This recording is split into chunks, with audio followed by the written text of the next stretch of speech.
Weight check பண்ணிட்டு என்னோட 10 hours ஃபாஸ்டிங்கை phone Praudh வச்சு பிரேக் பண்ணிட்டு டீல சுகர் போட்டு குடிச்சேன். நிறைய பேர் இந்த நோ சுகர் டயட்டை ஃபாலோ பண்றாங்க. அதை ஃபாலோ பண்றதுக்கு முன்னாடி இன்சுலின் ரெசிஸ்டன்ஸ்னா என்னன்னு தெரிஞ்சிருக்கணும். இப்போ என் கையில இருக்க இந்த ஸ்பாஞ்சு தான் பேங்க்ரியாஸ். பேங்க்ரியாஸ் தான் இன்சுலினை செக்ரேட் பண்ணும். இப்போ நீங்க டீல சுகர் போட்டு குடிக்கிறப்ப இந்த அளவுக்கு இன்சுலின் வெளியே வரும். டீல சுகரை கட் பண்ணிட்டு ஒரு 5 இட்லியை ஹெல்த்தின்னு நினைச்சு சாப்பிட்றப்ப இந்த அளவுக்கு இன்சுலின் கொஞ்சம் அதிகமா வெளியே வரும். இதுவே உங்க பிளேட்ல 2 இட்லி, கொஞ்சம் சிக்கன், ஒரு பட்டர்ல செஞ்ச ஆம்லெட் இருந்தா இட்லினால செக்ரேட் ஆகிற இந்த இன்சுலினை எக் அண்ட் பட்டர்ல இருக்க ஹெல்த்தி ஃபேட்ஸ் இந்த இன்சுலினை அப்படியே சப்ரஸ் பண்ணும். இல்ல எனக்கு காலையில சிக்கன் சாப்பிட முடியாது, இட்லி சாப்பிட்டாதான் பசி அடங்குது, லஞ்சுக்கு நான் மீல்ஸ் தான் சாப்பிடுவேன்னு சாப்பிட்டீங்கன்னா உங்க இன்சுலின் செக்ரேஷன் இந்த அளவுக்கு கொஞ்சம் அதிகமா செக்ரேட் ஆக ஆரம்பிக்கும். எதனால இன்சுலின் பேங்க்ரியாஸ் விட்டு வெளியே வருது, அது மூடிட்டு அங்கேயே இருக்கலாம்லன்னு கேட்டீங்கன்னா, நம்ம சுகரு, கார்போஹைட்ரேட்ஸ், ஃப்ரூட்ஸ்லாம் நிறைய சாப்பிட்றப்ப அதெல்லாம் குளுக்கோஸா கன்வெர்ட் ஆகும். அப்ப இன்சுலின் தான் அந்த குளுக்கோஸ் எல்லாத்தையும் லிவர், ஃபேட்டு, மசில்னு எல்லாத்துக்கிட்டையும் போய் இந்தாப்பா இந்த குளுக்கோஸை வச்சு எனர்ஜியா மாத்துன்னு சொல்லும்.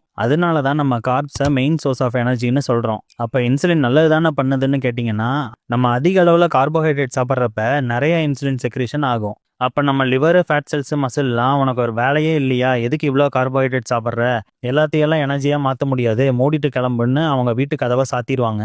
திட்டுவாங்கின நம்ம பாவப்பட்ட இன்சுலின் என்ன பண்ணுன்னா, இந்த கன்றாவி கார்போஹைட்ரேட்ஸை வச்சு நான் என்ன பண்ணுறதுன்னு பெசாம இது எல்லாத்தையும் ஃபேட்டாக மாற்றிடலான்னு அப்படியே லிவரோட வீட்டு வாசலில் கொஞ்சம், மசிலில் கொஞ்சம், ஃபேட் செல்ஸில் கொஞ்சம்னா அப்படியே அனாதையாக விட்டுட்டு மீதி இருக்க கார்போஹைட்ரேட்ஸ் அப்படியே பிளட்ல கொண்டு போய் வச்சிரும். அப்போ இதுதான் பிளட் சுகரா, இதுதான் டயபெட்டிஸா அப்படின்னு கேட்டிங்கன்னா இல்லை.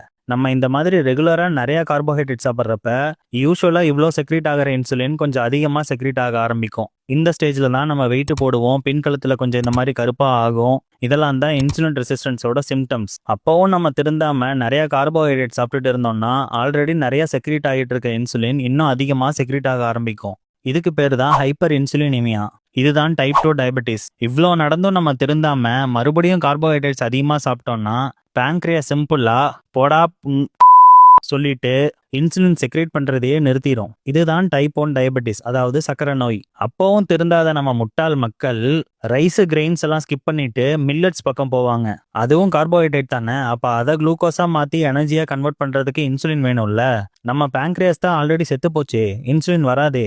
அதான் சுகர் பேஷண்ட்லாம் அந்த இன்சுலினை ஊசியா போடுவாங்க. ஸோ நீங்க டீ, காஃபில சுகர் கட் பண்றதுனால ஒரு மயிரும் சேஞ்ச் ஆகாது. உங்க ஓவரால் கார்போஹைட்ரேட்ஸை குறைக்கணும். நான் இது வரைக்கும் எந்த வீடியோலையும் ஷேர் பண்ணுங்க, லைக் பண்ணுங்கலாம் சொன்னதில்லை. ஆனால் இந்த இன்ஃபர்மேஷன் எல்லாத்துக்கும் போய் சேரணும். ஸோ ஷேர் பண்ணுங்க, ஸ்டோரியில் மஸ்ட் வாட்ச்னு போடுங்க, ரீபோஸ்ட் பண்ணுங்க. சுகர் கட் பண்ணிட்டு ஜோக் காட்டிட்டு இருக்க உங்க ஃப்ரெண்டுக்கு இந்த வீடியோவை ஷேர் பண்ணி விடுங்க. நான் என்னோட டெய்லி ரொட்டீனை கமெண்ட்ஸில் போடுறேன். அவ்வளோதான், இன்னைக்கு நாளைக்கு வரேன். பை.